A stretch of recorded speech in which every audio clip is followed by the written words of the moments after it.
ஒரு கிராமத்துல திஷான்னு பேர் கொண்ட ஒரு பொண்ணு தன்னோட வயசான அப்பா அம்மா கூட இருந்தா. திஷாவோட அப்பா அம்மா தள்ளு வண்டி கடையில வெஜ் புலாவ் போட்டு வியாபாரம் பண்ணாங்க. திஷா ஒரு 20 வயசு பொண்ணு. நாள் முழுக்க புத்தகத்திலேயே முழுகி இருப்பா. ஒரு நாள் அவளுடைய அம்மா அனிதா தீக்ஷா கிட்ட சொன்னாங்க, நீ நாள் முழுக்க புத்தகத்திலேயே முழுகிட்டு இருக்க, உன் அம்மாவுக்கு கொஞ்சமாவது உதவியா இருக்கலாம் இல்லையா? கல்யாணத்துக்கு அப்புறம் உனக்கு இது பயன்படும். நீங்க என்னமா பேசுறீங்க? வீட்டு வேலை எல்லாம் எப்படி செய்யறதுன்னு எனக்கு நல்லா தெரியும். அப்புறம் நான் உங்ககிட்ட சமைக்கிறதுக்கும் கத்துக்கிட்டு இருக்கேன். நான் சமைச்சு கொடுத்தா அப்பா என்னோட சமையலை பார்த்து எவ்வளவு பாராட்டுவார் தெரியும்ல? அதெல்லாம் எனக்கு நல்லா தெரியும். ஆனா இப்படி நாள் முழுக்க புத்தகத்துல முழுகி இருக்கிறதுனால உனக்கு என்ன கிடைக்க போகுது? எந்த பெண்ணாவது படிச்சு ஏதாவது அவளுக்கு கிடைச்சிருக்கா சொல்லு? கடைசியில அவ கல்யாணத்தை பண்ணிக்கிட்டு அடுப்பு ஊதுற வேலையத்தான் பார்க்கணும். அப்படியெல்லாம் ஒன்றும் கிடையாதுமா. நாள் முழுக்க நான் புத்தகத்துல முழுகி இருக்கேன்னா அதுக்கும் ஒரு காரணம் இருக்குமா. புத்தகங்கள்ல நான் நிறைய கத்துக்கிறேம்மா. வாழ்க்கையில நான் புதுசா எதையாவது பண்ணணும்னு நினைக்கிறேன். தீக்ஷா சொன்னதை கேட்டுட்டு அனிதா தீக்ஷா கிட்ட எதையோ சொல்ல வந்தாங்க. அப்பதான் அந்த இடத்துல தீக்ஷாவோட அப்பா வந்துட்டாரு. அட, என்னோட பொண்ணு தீக்ஷா ரொம்ப சரியா சொல்றா. அனிதா, அவளை படிக்க விடு. நான் என்ன சொல்ல வந்தேன்னாங்க, நாம என்ன நம்ம பொண்ணை படிக்க வச்சு வேலைக்கு அனுப்ப போறோம்? கடைசியில அவளுக்கு நம்ம கல்யாணம் தானே பண்ணி வைக்க போறோம். அப்படியெல்லாம் யோசிக்காத அனிதா. ஒருவேளை நம்ம பொண்ணு சிக்ஷா நல்லா படிச்சானா அந்த படிப்பை வச்சுக்கிட்டு அவ எவ்வளவு நன்மை அடைவாங்கிறத யோசி. அவளோட கணவனை நம்பி இருக்க வேண்டியதில்லை. அது மட்டும் இல்லாம இன்னைக்கு இருக்கிற காலகட்டத்துல பொண்ணுங்க பசங்களுக்கு குறைஞ்சவங்களா என்ன? அவங்களும் பசங்களுக்கு சமமா முன்னேறி வந்துகிட்டே இருக்காங்க. அப்பா, எங்க ஸ்கூல்ல 2 நாளைக்கு காட்டுக்கு டூர் போறாங்க. நான் போகலாமாப்பா? ஆனா மேம் 500 ரூபாய் பணம் கேட்டாங்க. இங்க பாருமா, நான் எப்பவும் உன்னை வேண்டான்னு சொல்லவே மாட்டேன். ஆனா உனக்கு தான் தெரியும் இல்லம்மா, இப்பெல்லாம் என்னோட வருமானம் ரொம்பவே குறைஞ்சி போச்சு. நான் உன்னோட ஸ்கூல் ஃபீஸையும் ரொம்பவே கஷ்டப்பட்டு தான் கட்டிக்கிட்டு இருக்கேன். ஆனா டூருக்கு போறதுக்கு ஸ்கூல்ல இருக்கிறவங்க எல்லாரும் உன்கிட்ட பணத்தை கேட்டிருக்காங்களே, அது இப்போ என்கிட்ட பணமே இல்லையம்மா. ரமன் சொன்னதை கேட்டதும் தீக்ஷாவோட முகமே வாடி போச்சு. தான் பொண்ணோட வாடி போன முகத்தை பார்த்துட்டு ரமன் ரொம்ப ஃபீல் பண்ணி சொன்னாரு, ஆனா நீ கவலைப்படாத, நான் நாளைக்கே யாருக்கிட்டையாவது கடன் வாங்கி உனக்கு அந்த காசை கொடுத்துடுறேன். ரமன் சொன்னதை கேட்டதும் தீக்ஷா ரொம்ப சந்தோஷத்துல துள்ளி குதிச்சா. என்னங்க இது, இப்ப பொண்ணுக்காக கடனும் வாங்க ஆரம்பிச்சிட்டீங்களா? ஒரு பிரச்சனையும் இல்லை. நம்ம பொண்ணு மட்டும் படிச்சான்னா அவ பெருசாகி நல்ல வேலைக்கு போய் நம்மளை தானே பார்த்துக்க போறா. ஆனா நாளன்னைக்குள்ள நாம வீட்டு வாடகையும் கட்டி ஆகணுங்க. மறுநாள் ரமன் தன்னோட வண்டியை எடுத்துக்கிட்டு பஸ் ஸ்டாண்டு கிட்ட போய் நின்னாரு. ஆனா அவர் இதைத்தான் யோசிச்சுட்டு இருந்தாரு, அதாவது பணம் யார்கிட்ட கடன் கேட்கறதுன்னு. அப்பதான் ரொம்ப தூரத்துல அந்த ஊர் தலைவர் வர்றத அவர் பார்த்தாரு. அவரும் அவரை நோக்கி தான் வந்துட்டு இருந்தாரு. வணக்கம் வணக்கம் தலைவரே. வணக்கம் வணக்கம் வணக்கம் ரமன், வணக்கம். அப்புறம் எப்படி இருக்கீங்க? உங்கள் வேலையெல்லாம் எப்படி போயிட்டுருக்கு? மார்க்கெட்டில் இப்போ ரொம்ப கூட்டம் கம்மியாகிடுச்சு தலைவர். முதல்லலாம் என்னோடய வேலையை சாயந்தரத்துக்குள்ளே முடிச்சிடுவேன். ஆனால் இப்போல்லாம் என்னென்னா, நான் செய்கிற புலாவே சாயந்தரம் வரைக்கும் விற்காமல் அப்படியே மீந்து போயிடுது. அட ரமன், இப்போலாம் சைனீஸ் ஃபுட்டு தானேப்பா விற்குது. இந்தியாவில் நிறைய இடத்துல சைனீஸ் ஃபுட்டு தான் இருக்குது. அதனால் உன்னோட இந்த பழைய புலாவை யார் ரொம்ப விரும்புவாங்க? கிராமத்து ஜனங்கள்லாம் இப்போ முன்ன மாதிரி இல்லைல்ல. ஏன்னா கிராமத்து ஜனங்களும் ரொம்பவே மாறிட்டாங்க. தலைவர், நான் உங்ககிட்ட ஒரு முக்கியமான விஷயம் பேசணும். சொல்லு என்ன பேசணும்? எனக்கு உங்ககிட்ட இருந்து கொஞ்சம் காசு கடனாக வேணும். உனக்கு எவ்வளோ வேணும் சொல்கிற? எனக்கு ஒரு 2000 ரூபாய் வேணும் தலைவர். அது என்னன்னா, நான் நாளைக்கு 1500 ரூபாய் கடை வாடகை கொடுக்கணும். அதோட 500 ரூபாய் நாளைக்கு என் பொண்ணு ஸ்கூலில் ஃபீஸ் கட்டணும். இன்னும் தீக்ஷா குழந்தையோட ஸ்கூல் ஃபீஸை இன்னும் கட்டவே இல்லையா? அது நான் கொஞ்சம் கொஞ்சமாக கட்டி முடிச்சிட்டேன் தலைவர். அது என்னன்னா, நாளைக்கு குழந்தையோட ஸ்கூலில் டூருக்கு கூட்டிகிட்டு போகிறாங்களாம். குழந்தையும் ரொம்பவே ஆசைப்படுறா. ஆனால் அந்த டூருக்கு போகிறதுக்கு ஸ்கூலில் இருக்கிறவங்க 500 ரூபா பணம் கேட்குறாங்க. நீ என்ன பண்ணிட்டு இருக்க ரமன்? உன்னோட வியாபாரமும் ஒழுங்காக போகிறதில்லன்னு சொல்கிற. அப்புறம் நாளைக்கு நீ உன்னோட கடை வாடகை வேறு கட்டணும். இந்த நேரத்தில் குழந்தைய டூருக்கு அனுப்ப வேண்டியது அவசியமா என்ன? என் பொண்ணுக்கு மரம் செடி கொடியெல்லாம் ரொம்ப பிடிக்கும் தலைவர். அது மட்டும் இல்லாமல் அவள் நல்லாவே படிப்பா. நாள் முழுக்க எப்பவும் புத்தகத்தோடையே இருப்பா.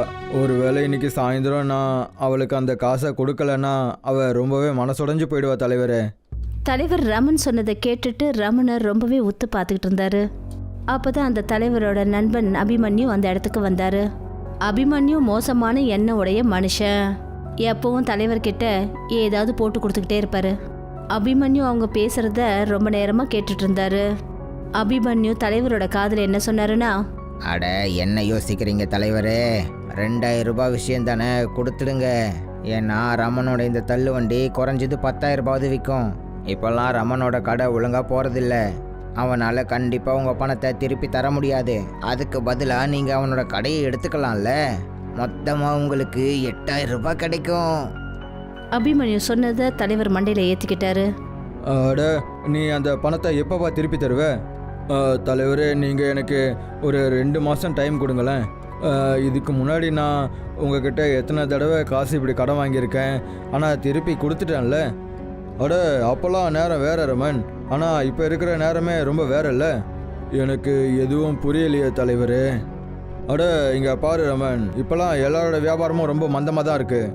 என்னோட வியாபாரமும் ரொம்ப மந்தமாக தான் போகுது. அதனால் எனக்கு காசு சீக்கிரமாக வேணும். அப்புறம் இன்னொரு விஷயம், என்கிட்ட நீ அடமானம் வைக்கிறதுக்கு ஏதாவது பொருள் கொடுத்தா நல்லாயிருக்கும். தலைவரோட பேச்சை கேட்டதும் ரமன் ரொம்ப அதிர்ச்சியானாரு. ரமனுக்கு நல்லாவே தெரியும் தலைவர் உள்ளுக்குள்ள நல்ல மனசுடையவர்னு. ரமனுக்கு புரிஞ்சு போச்சு. தலைவரோட காதுல 2 நிமிஷத்துக்கு முன்னாடி யாரும் இல்லை, அபிமன்யு தான் என்னமோ சொன்னாருன்னு. ஆனா ரமனுக்கு அது கட்டாயம். ஏன்னா அந்த கிராமத்துல தலைவரை தவிர ரமனுக்கு வேற யாரும் 2000 ரூபாய் பணம் கொடுக்க மாட்டாங்கன்னு அவருக்கு நல்லா தெரியும்.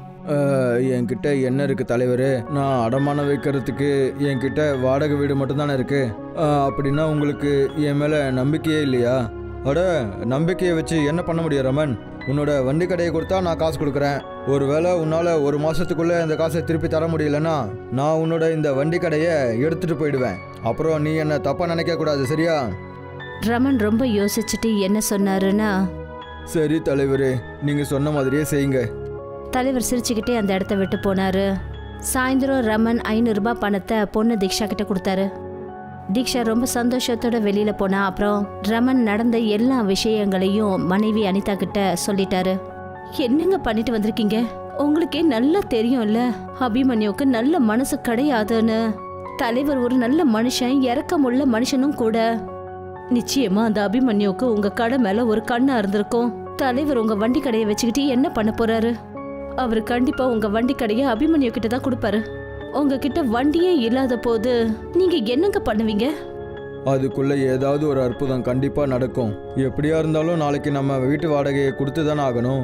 அதனால கண்டிப்பா 1500 ரூபாய் தலைவர்கிட்ட கடன் வாங்கி தான் ஆகணும். மறுநாள் தீக்ஷா காட்டுக்கு டூர் போனா. தீக்ஷா அந்த காட்டுல அடர்ந்த மரங்களை ரொம்ப ஒத்து பார்த்துட்டு இருந்தா. அப்பதான் அங்க ஒரு வயசான அம்மாவை அவ கவனிச்சா.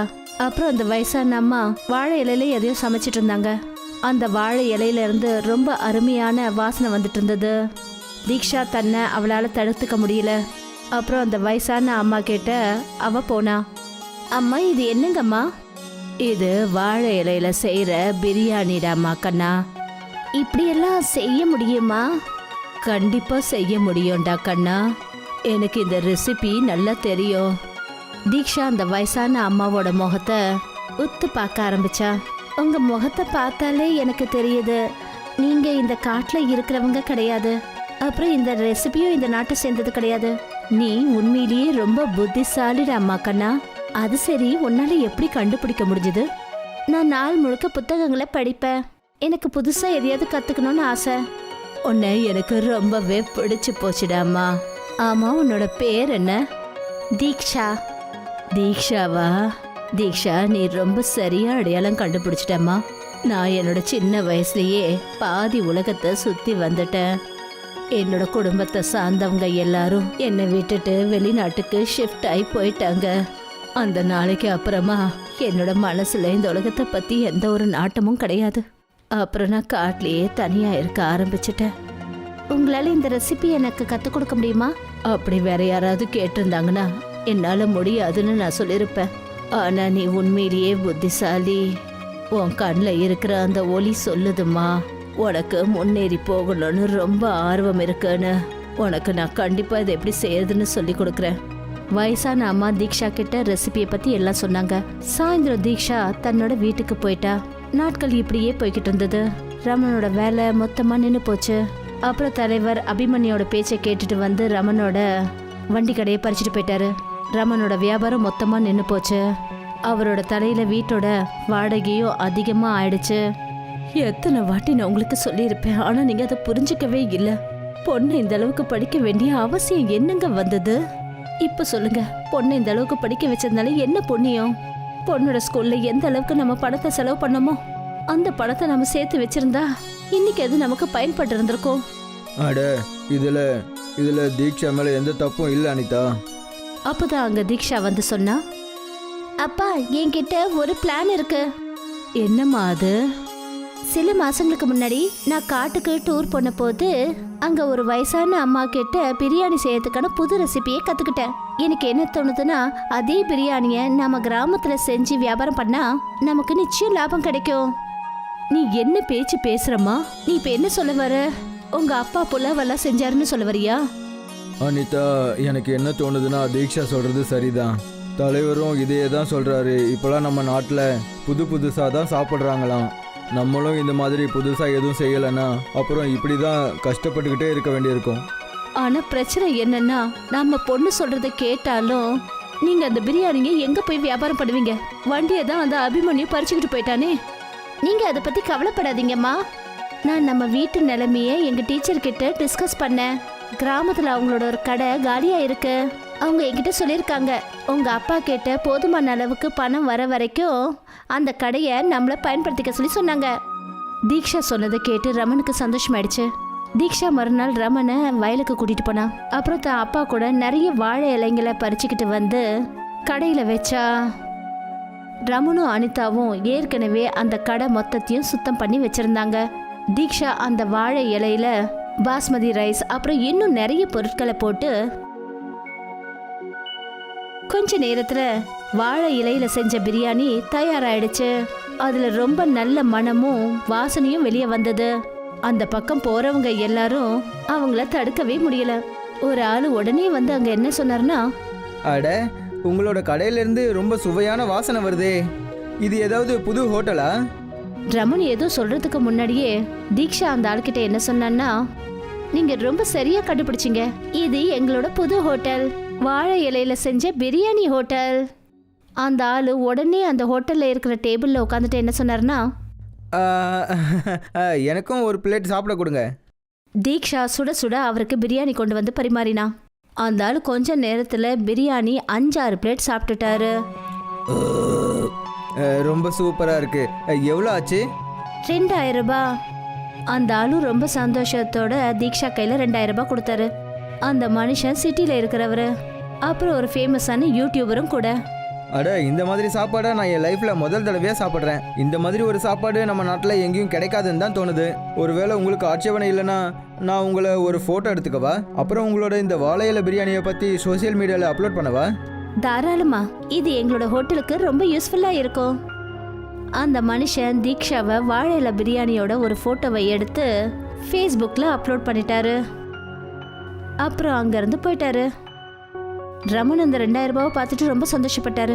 இவ்வளோ பணத்தை அவரால் 10 நாளில் கூட சம்பாதிக்க முடியல. இங்கே பார்த்தியா அனிதா, நம்ம பொண்ணு படித்ததால் எவ்வளோ நல்ல வேலை செய்கிறா பாரு. இவ இதுக்கு மேலேயும் நல்லா படித்தான்னா இவன் நம்மளை நல்லாவே பார்த்துக்குவான்னு தோணுது. நீங்க ரொம்ப சரியா சொன்னீங்கங்க.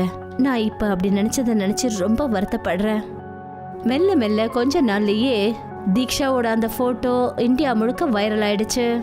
ரொம்ப தூரத்துல இருந்தெல்லாம் ஜனங்க தீக்ஷாவோட ஹோட்டலுக்கு வாழை இலை பிரியாணி சாப்பிட வந்தாங்க. சில மாசங்களுக்கு அப்புறம் ரமன் அந்த ஹோட்டல்ல டீச்சர் கிட்ட இருந்து விலை கொடுத்து வாங்கினாரு. இப்ப ரமன் ரொம்ப அழகான ஒரு சொந்த வீடையும் கட்டினாரு. இப்ப அந்த கிராமம் தீக்ஷாவோட கிராமம்னு உலகம் முழுக்க பிரபலம் ஆயிடுச்சு. ஆனா இந்த விஷயம் அபிமன்யுக்கு கொஞ்சம் கூட பிடிக்கல. அவரு தலைவர்கிட்ட சொன்னாரு, அட தலைவரே, இது உங்களுக்கு ரொம்ப பெரிய இன்சல்ட்டு. உங்களோட கிராமம் உங்களோட பேரால ஃபேமஸ் ஆகாம அந்த தீக்ஷாவோட பேரால ஃபேமஸ் ஆயிருக்கு.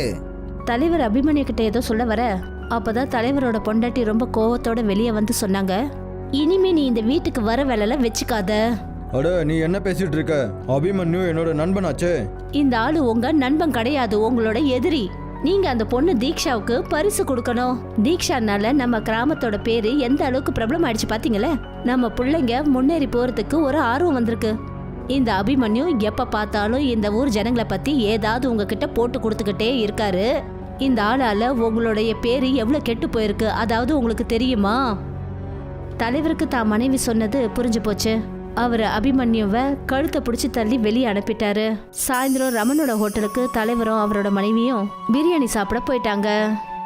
அட என்னை மன்னிச்சிடு ரமன், நான் உன்கிட்ட ரொம்பவே மோசமாக நடந்துக்கிட்டேன். அபிமன்யோட பேச்சை கேட்டுக்கிட்டு நான் உன்கிட்ட இருந்து உன் கடையை பிடுங்கிக்கிட்டேன். அதெல்லாம் ஒன்றும் இல்லை தலைவர், இது எல்லாமே ஈஸ்வரனோட லீலை. ஒருவேளை நீங்கள் அன்றைக்கி அப்படி பண்ணலன்னா நான் இன்னைக்கு இவ்வளோ பெரிய ஆளாக இருக்கவே மாட்டேனே. நான் எவ்வளோ பெரிய ஆளானாலும் சரி தலைவரே, எப்போவும் உங்களுக்கு மரியாதை தான் கொடுப்பேன். ஏன்னா நீங்கள் தானே இந்த கிராமத்தோட தலைவர். தீக்ஷாவோட வாழை இலை பிரியாணிய சாப்பிட்றதுக்காக இன்னைக்கும் সিটিல இருந்து வந்துட்டு இருக்காங்க.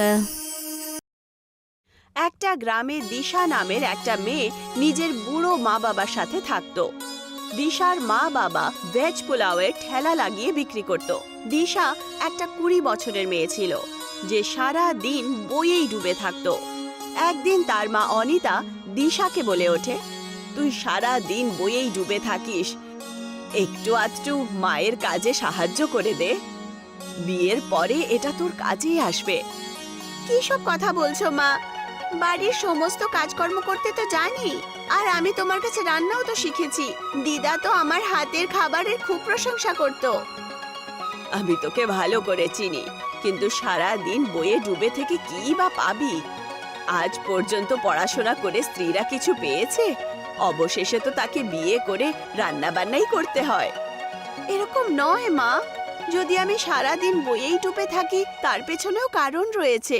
বই আমাদেরকে অনেক কিছু শেখায় মা, আর জীবনে কিছু বড় করতে চাই আমি। দিশার কথা শুনে অনিতা দিশাকে কিছু বলতেই যাচ্ছিল, তক্ষুনি ওখানে দিশার বাবা চলে আসে। আরে আমার মেয়ে দীক্ষা একদম ঠিক কথাই বলছে।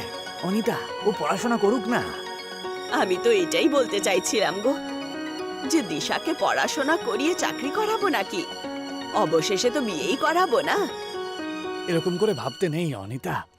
যদি দীক্ষা ভালো করে শিক্ষাটা লাভ করে তাহলে ও শিক্ষা দিয়ে অনেক লাভ পাবে, তাই না? ও নিজের স্বামীর ওপরে বোঝ হবে না। আর এমনি আজকালকার দিনে মেয়েরা কি পুরুষদের থেকে পেছনে রয়েছে? আরে পুরুষের পায়ে পা মিলিয়ে চলছে তারা। বাবা, আমার স্কুলে 2 দিনের জন্য জঙ্গলে ট্যুরে যাচ্ছে, আমি যেতে পারি?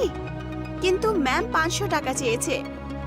মা, আমি তোমায় কখনো বারণ করতাম না, কিন্তু তুমি তো জানোই যে আজকালকার দিনে ব্যবসা কত খারাপ হচ্ছে।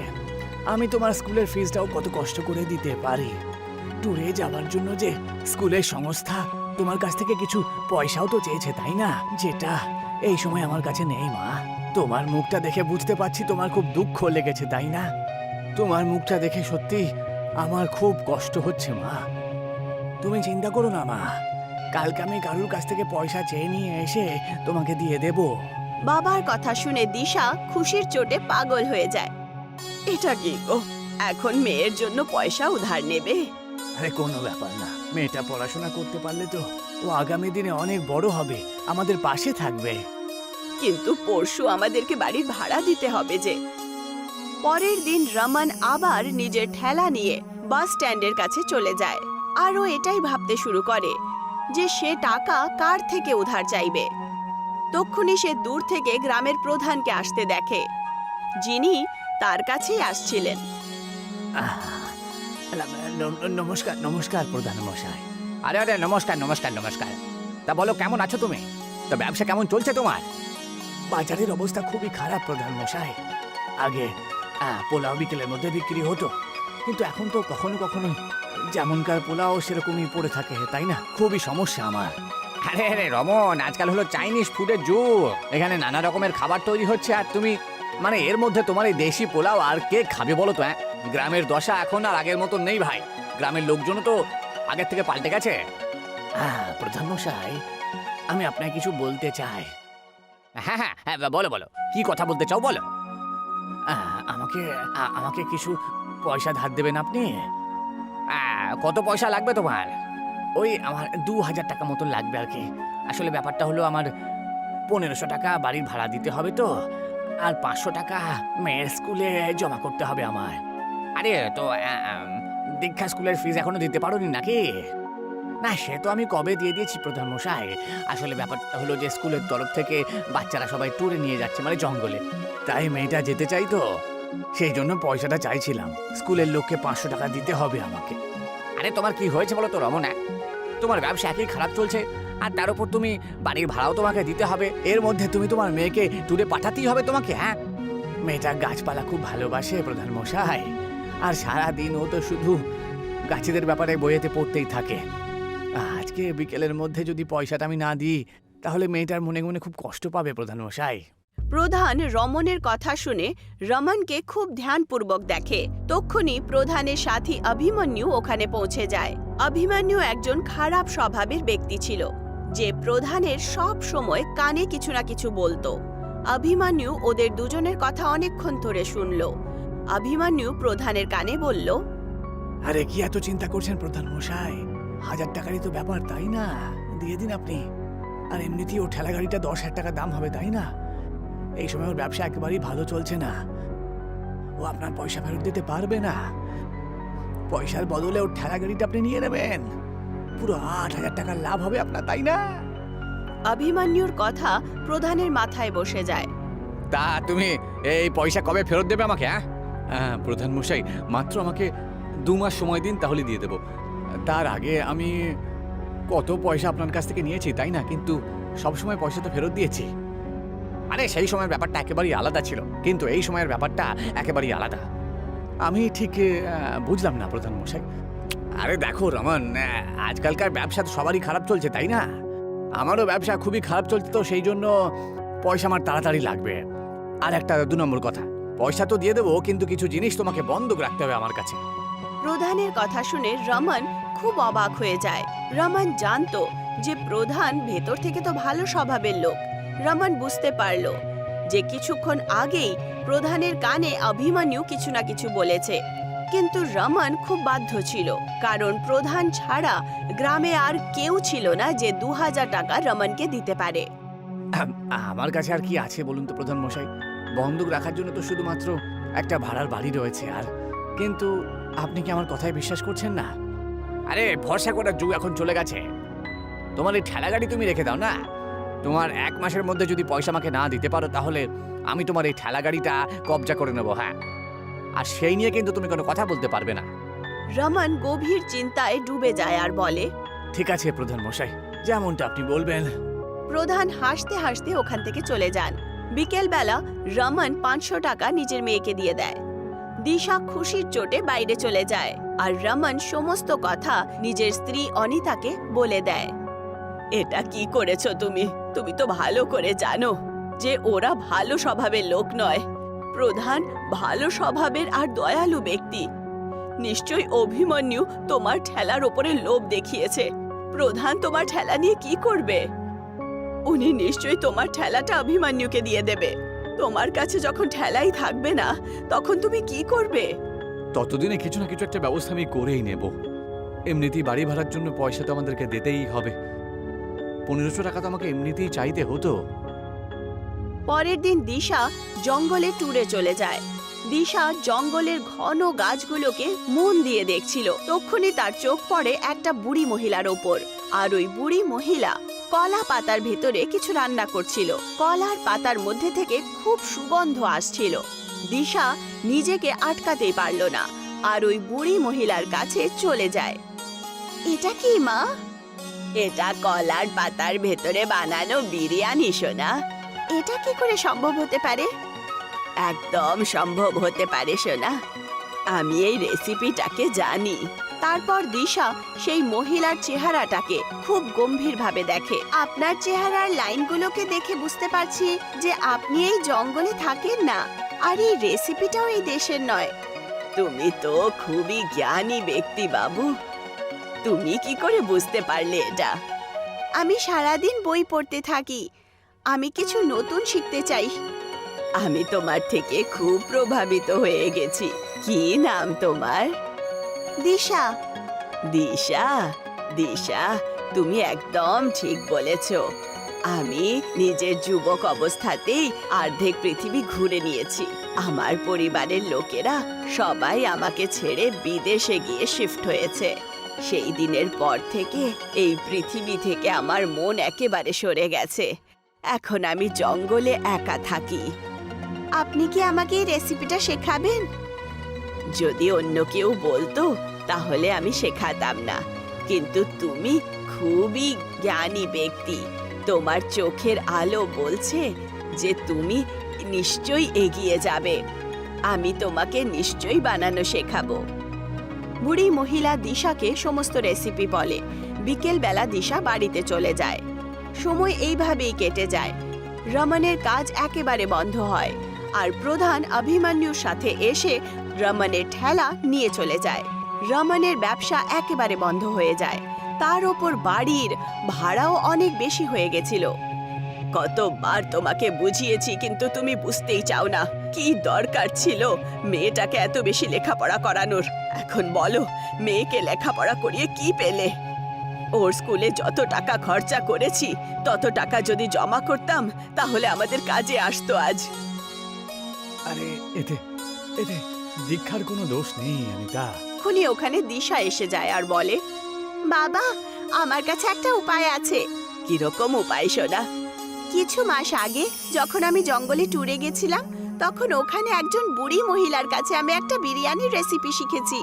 আমার মনে হয় যদি সেই বিরিয়ানি আমরা আমাদের গ্রামের লোকেদের বিক্রি করি তাহলে অনেক লাভ হবে। কিরকম কথা বলছিস তুই? কি বলতে চাইছিস? যে তোর বাবা পোলাও বানাতো? অনিতা, আমার মনে হয় দীক্ষা একদম ঠিক কথাই বলছে। প্রধান মশাই তো এই কথাটাই বলছিল যে এখনকার দিনে ভারতবর্ষে নতুন নতুন খাবার চলে এসেছে, তাই না? যতদিন না আমরা নতুন কিছু করব ততদিন এইভাবে আমরা পিছিয়ে পড়বো, তাই না? কিন্তু সমস্যা এটা হলো যে মেয়ের কথাটা যদি মেনেও নেই তাহলে তুমি এই বিরিয়ানি বিক্রি করবে কোথায়? ঠেলা তো অভিমন্যু নিয়ে গেছে। তুমি তার চিন্তা করো না মা। আমি নিজের বাড়ির আর্থিক স্থিতির ব্যাপারে টিচারের সাথে কথা বলেছি। ওনার কাছে একটা খালি দোকান আছে। উনি আমাকে বলেছেন যতক্ষণ পর্যন্ত আমরা টাকা না রোজগার করি ততক্ষণ পর্যন্ত দোকানটা আমরা নিতে পারবো। দিশার কথা শুনে রমন খুশি হয়ে যায়। পরের দিন দিশা রমনকে খেতে নিয়ে যায় আর নিজের বাবার সাথে অনেকগুলো কলার পাতা নিয়ে দোকানে চলে আসে। রমন আর অনিতা সেই দোকানের পরিষ্কার পরিচ্ছন্ন আগের থেকেই করে ফেলে। দিশা সেই কলার পাতার ভেতরে বাসমতি চাল আর অন্যান্য জিনিস দিয়ে আগুনের মধ্যে রেখে দেয়। কিছুক্ষণের মধ্যেই পাতার বিরিয়ানি তৈরি হয়ে যায় আর সুগন্ধ বেরোয়। তার গন্ধ এত সুন্দর ছিল যে ওখান দিয়ে যেই লোকেরাই যাচ্ছিল তারা নিজেদেরকে আটকাতে পারল না। একজন ব্যক্তি সঙ্গে সঙ্গে আসলো আর বলল, আরে আপনার দোকান থেকে খুব ভালো ভালো গন্ধ বেরোচ্ছে তো। এটা কি কোনো নতুন হোটেল নাকি? হ্যাঁ, রমন কিছু বলার আগেই দিশা সেই লোকটাকে বলে ওঠে, আপনি একদম ঠিক বুঝেছেন, এটা আমাদের নতুন হোটেল, কলার পাতার বিরিয়ানির হোটেল। ওই ব্যক্তি সঙ্গে সঙ্গে সেই দোকানে একটা টেবিলে বসে যায় আর বলে, আমিও এক প্লেট খেতে চাই অবশ্যই। দিশা তাকে গরম গরম বিরিয়ানি এনে দেয়। ওই ব্যক্তিটা দেখতে দেখতেই বিরিয়ানির 4-5 প্লেট খেয়ে নেয়। দারুণ লাগলো আমার। তা কত হলো? 2000 টাকা। ওই লোকটা হাসি খুশি 2000 টাকা দিশাকে দিয়ে দেয়। ওই লোকটা শহরে থাকতো আর একজন ফেমাস ইউটিউবার ছিল।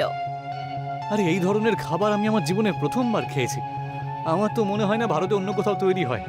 আপনার যদি কোনো আপত্তি না থাকে আমি কি আপনার একটা ফটো কলার পাতার বিরিয়ানির সাথে সোশ্যাল মিডিয়াতে পোস্ট করতে পারি কি? হ্যাঁ নিশ্চয়ই, এতে তো আমাদের হোটেলেরই লাভ হবে। সেই লোকটা দিশার একটা ছবি কলার পাতার বিরিয়ানির সাথে তুলে নেয় আর ফেসবুকে আপলোড করে দেয় আর ওখান থেকে চলে যায়। রমন 2000 টাকা দেখে খুব খুশি হয়। এত টাকা ও 10 দিনেও রোজগার করতে পারতো না। দেখলে অনিতা, মা পড়াশোনা করে কত লাভ করেছে। হ্যাঁ, একবার ভেবে দেখো, যদি ওকে পড়াশোনা না করাতাম তাহলে আজকে আমাদের কি অবস্থা হতো। তুমি একদম ঠিক বলছো। আমি তো নিজের ভাবনার ওপরে খুব খারাপ পাচ্ছি। কিছুদিনের মধ্যেই দেখতে দেখতে দিশার সেই ফটো সমস্ত ইন্ডিয়ায় ভাইরাল হয়ে যায়। দিশার হোটেল থেকে দূর দূর থেকে কলার পাতার বিরিয়ানি খেতে আসতে শুরু করে। কিছু মাসের মধ্যেই রমন সেই দোকানটা দিশার টিচারের থেকে কিনে নেয়।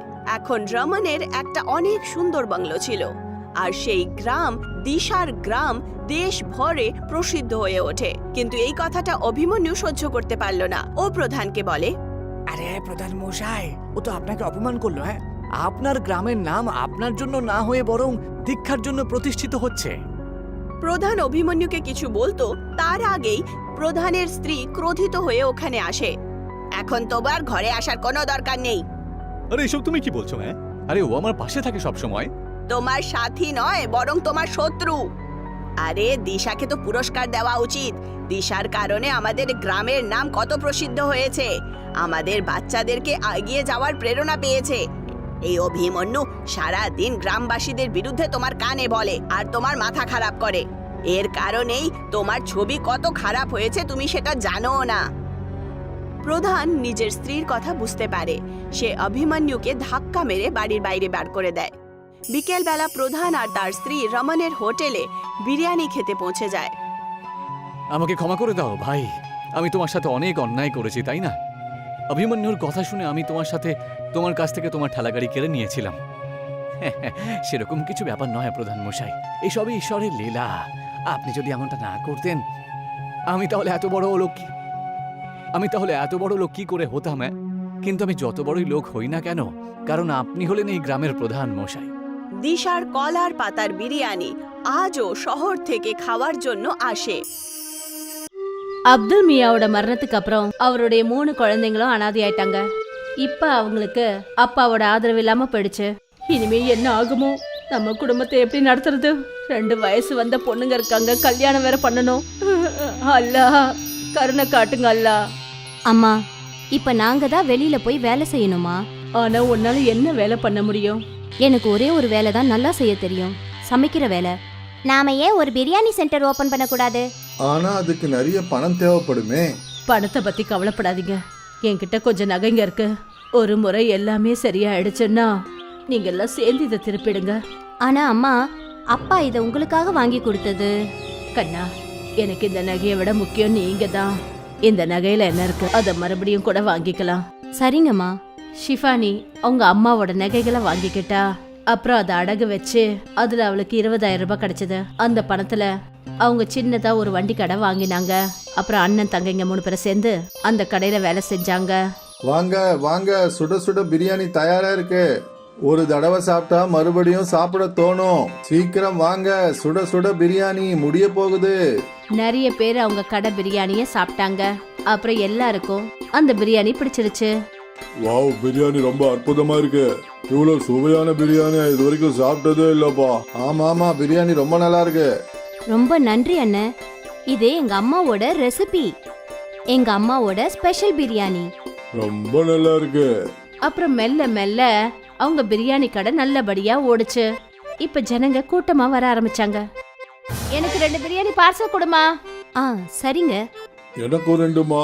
இப்ப நதீனுக்கு ஜனங்களை சத்தம் போட்டு கூப்பிட வேண்டிய அவசியம் இல்ல. கடையில அவ்வளவு கூட்டமா நின்னுட்டு இருந்தாங்க. அண்ணன் தங்கைங்க 3 பேரும் சேர்ந்து ஆர்டரை கொடுக்க ஆரம்பிச்சாங்க. இந்தாங்க உங்களோட ஆர்டர். இது உங்களுது. இது உங்களோடது. 1 மாசத்துக்கு அப்புறம் ஷிஃபா சம்பாரிச்ச பணத்தை எண்ணிக்கிட்டு இருந்தா.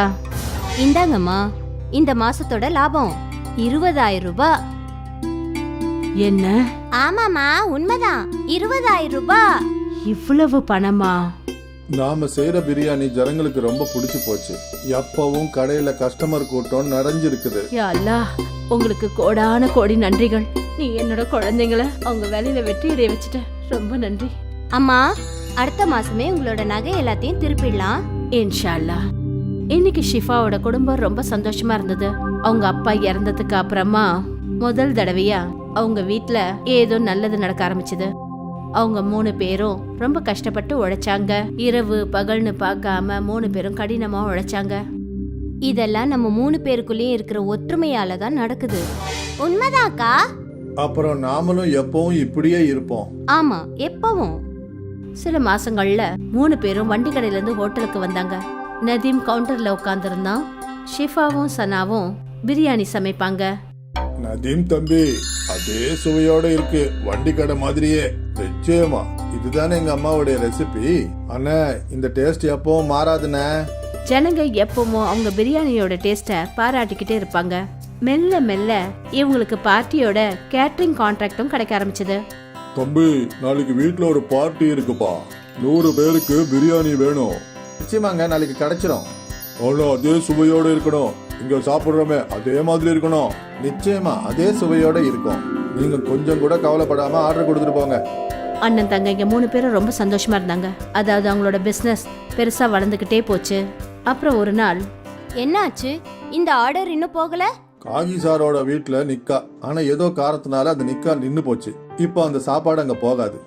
யா அல்லா, ரொம்ப பாவம் அவங்க. நீ ஒரு வேலை செய்யி, இத ஏழைங்களுக்கு கொடுத்துரு. நம்ம காதி ஐயாவை எல்லாரும் வாழ்த்தட்டும். சரிம்மா. தன்னோட பெரிய அக்கா சொன்னதுனால நதீம் பிரியாணி எல்லாத்தையும் ஃபக்கீருங்களுக்கு கொண்டு போய் கொடுத்தான். ஆனா அவனுக்கு மனசு இல்ல. அவன் ஹோட்டலுக்கு திரும்பி வந்தப்ப சனா அங்க நின்னுட்டு இருந்தா. ஆப்பா எங்க? அவ வீட்டுக்கு போயிருக்கா. எனக்கு ஒரு விஷயம் புரியவே இல்ல. ஆப்பா எதுக்காக இவ்வளவு பிரியாணிய ஏழைங்களுக்கு கொடுக்க சொன்னாங்கன்னு தெரியல. நீ என்ன சொல்ற? சனா, இன்னைக்கு காஜி சார் வீட்டுல நிக்கா இருந்தது. அவர் 300 பேருக்கு பிரியாணி ஆர்டர் கொடுத்திருந்தாரு. ஆனா ஏதோ ஒரு காரணத்தினால அவங்க வீட்டு நிக்கா நின்னு போச்சு. இப்போ பிரியாணியும் நின்னு போச்சு. நான் அந்த பிரியாணியை வித்துடலான்னு நினைச்சிட்டு இருந்தேன். ஆனா ஆப்பா பிரியாணியை ஏழைகளுக்கு கொடுத்துட சொல்லி சொன்னா. இது சரியான முடிவு கிடையாது. அந்த பிரியாணியை வச்சு நாம பணம் சம்பாதிச்சிருக்கலாம்ல. ஆமா, நிச்சயமா. நம்ம அக்காவுக்கு ரொம்பவே இலக்கிய மனசு. அதனால அவங்க யோசிச்சிருப்பாங்க, நமக்கு தான் பிரியாணிக்கு காசு கிடைச்சிருச்சே, நாம ஏன் பிரியாணியை ஏழைங்களுக்கு கொடுக்க கூடாது? ஆனா அது ரெட்டிப்பா வரக்கூடிய லாபத்தை நினைச்சிருக்க மாட்டாங்க. இருக்கலாம் தான். அப்பதான் ஷிஃபா அங்க வந்தா. சனாவும் நதீமும் அவங்க பேசிட்டு இருந்ததை நிறுத்திட்டாங்க. பிரியாணியை ஏழைங்களுக்கு கொடுத்துட்டல? கொடுத்துட்டேன். காதி சாருக்கு அவங்களோட ஆசீர்வாதம் கிடைக்கட்டும். அவருக்கு அவங்களோட ஆசீர்வாதம் ரொம்ப அவசியம். கண்டிப்பா. சனாவும் நதீமும் அவங்க அக்காவோட முடிவுல அவங்களுக்கு கொஞ்சமும் உடன்பாடு இல்ல. இருந்தும் அவங்களோட பிசினஸ் நடந்துகிட்டே இருந்தது. அவங்களுக்கு இன்னும் பெரிய பெரிய ஆர்டர்ஸ் கிடைச்சது. அவங்களோட ஹோட்டலும் நல்லபடியா நடந்துட்டு இருந்தது. சில மாசங்களுக்கு அப்புறம் இன்னும் ஒரு ஆர்டர் கேன்சல் ஆயிடுச்சு. நதீம், அன்சாரியோட ஆர்டர் கேன்சல் ஆயிடுச்சு. நீ இந்த பிரியாணியை எடுத்துட்டு போய் ஏழைங்களுக்கு கொடுத்துரு. சரி அப்பா. நதீம் சரின்னு ஒத்துக்கிட்டான். ஆனா அவனுக்கு மனசு வரல. பெரியவ வீட்டுக்கு போனதுக்கு அப்புறமா சனாவும் நதீமும் பேசிட்டு இருந்தாங்க. நாம இந்த பிரியாணியை விற்க கூடாதா? இப்ப ராத்திரி 10 மணி ஆயிடுச்சே, கஸ்டமர்ஸ் வந்தாலும் இப்ப வரலாம். ஒரு வேலை பண்ணுவோம், இத உள்ள வச்சிடுவோம். காலையில முதல்ல இத வித்துடுவோம். இதுதான் சரி. அண்ணனும் தங்கையும் சேர்ந்து அந்த பிரியாணியை மறைச்சிட்டாங்க. மறுநாள் அவங்க முதல்ல அந்த பிரியாணியை வித்தாங்க. அப்புறம் அவங்க 2 பேரும் ரொம்ப சந்தோஷப்பட்டாங்க. அதாவது லாபம் 2 மடங்கா கிடைக்குதுன்னு. அப்புறம் ஷிஃபாக்கு இந்த விஷயம் தெரியவே தெரியாது. அப்புறம் என்ன, எப்போது ஏதாவது ஆர்டர் கேன்சல் ஆனா மறுநாள் அந்த பிரியாணிய சனாவும் நதீமும் ஹோட்டல்ல விற்க ஆரம்பிச்சாங்க. இந்த விஷயம் பல மாசங்களா நடந்துகிட்டு இருந்தது. ஒரு நாள் இந்த பழைய பிரியாணி ஒரு ரெகுலர் கஸ்டமரோட பிளேட்டுக்கு வந்தது. தம்பி நதீம், ஏதோ தப்பா இருக்கே. பிரியாணில அந்த ருசி இல்லையேப்பா. அப்படி எப்படின்னு நடக்கும்? நாங்க எப்பவும் போல அதே மாதிரி தானே பிரியாணியை செய்யறோம். சரிப்பா. மெல்ல மெல்ல கஸ்டமர்ஸ் எல்லாருக்கும் பிரியாணி டேஸ்ட் மாறுறது புரிஞ்சுக்கிட்டாங்க. அப்புறம் அவங்களுக்கு அந்த சுவை பிடிக்கவே இல்லை. திடீர்னு அவங்க ஹோட்டலுக்கு வர கஸ்டமர்ஸ் குறைஞ்சிட்டாங்க. அப்பதான் சிஃபா யோசிக்க ஆரம்பிச்சா. திடீர்னு என்ன ஆச்சு? நம்ம கஸ்டமர்ஸ் ஏன் வரதில்ல? இப்படி போச்சுன்னா கடையை எப்படி நடத்துறது? நதீம்க்கு அவனோட தவறுகள் புரிய ஆரம்பிச்சது. அவன் தன்னோட அப்பா முன்னாடி அழ ஆரம்பிச்சான். எல்லாம் என் தப்பு தான். நானும் சனா அக்காவும் சேர்ந்து பழைய பிரியாணியை கஸ்டமருக்கு கொடுத்தோம். நீ என்ன சொல்ற? நதீம் தன்னோட அப்பாவுக்கு முன்னாடி அவன் செஞ்ச தவறுகளை ஒத்துக்கிட்டான். என்ன காரியம் பண்ணிருக்க நீ? அதிகமான லாபம் வேணும்ன்றதுக்காக பிசினஸையே கெடுத்துட்டியே. நாம எப்படி மறுபடியும் நம்ம கஸ்டமர்ஸ் கொண்டு வரது? எங்களை மன்னிச்சிடு அப்பா. எங்களுக்கு தெரியாது இப்படி எல்லாம் நடக்கும்னு. உன்னோட பேராசை எல்லாத்தையுமே கெடுத்துருச்சு. 3 பேரும் யோசிக்க ஆரம்பிச்சாங்க இப்போ என்ன பண்றதுன்னு. அப்புறம் மறுநாள் ஷிஃபாவுக்கு ஒரு வழி கிடைச்சது. ஷிஃபா ஒரு போர்டு எழுதி போட்டா, எங்களை மன்னிச்சிடுங்க. நாங்க செஞ்ச தப்பால நீங்க எல்லாரும் பழைய பிரியாணி சாப்பிட விடுதாயிடுச்சு. நாங்க அதுக்கு வெக்கப்படுறோம். அதனால அடுத்த 1 வாரத்துக்கு நாங்க எல்லாருக்கும் ஃப்ரீயா பிரியாணி கொடுக்கறோம். இந்த போர்டை ஷிஃபா ஹோட்டலுக்கு வெளியில போட்டா. கஸ்டமர்ஸ் போர்டை படிச்சாங்க. அவங்க ஃப்ரீ பிரியாணி சாப்பிட்றதுக்கு எல்லாரும் ஹோட்டலுக்கு வந்தாங்க. அப்புறம் மறுபடியும் ஒரு முறை அவங்களுக்கு அந்த சுவையான பிரியாணி பிடிக்க ஆரம்பிச்சது. இது அப்படியே பழைய டேஸ்ட்ல இருக்கு. ஆமா ரொம்ப நல்லா இருக்கு. 1 வாரத்துக்கு எல்லாருக்கும் ஃப்ரீயா பிரியாணி கொடுக்க விடுதாயிடுச்சு. ஆனா அவங்களோட கஷ்டத்துக்கு ஒரு தீர்வு கிடைச்சது. அவங்களோட கஸ்டமர்ஸ் திரும்பி வந்துட்டாங்க. அப்புறம் சனாவுக்கும் நதீமுக்கும் புரிஞ்சு போச்சு, அதாவது பேராசைப்படுறது ரொம்ப தப்புன்னு. மறுபடியும் ஒரு முறை அம்மியோட பிரியாணி ஃபேமஸ் ஆச்சு.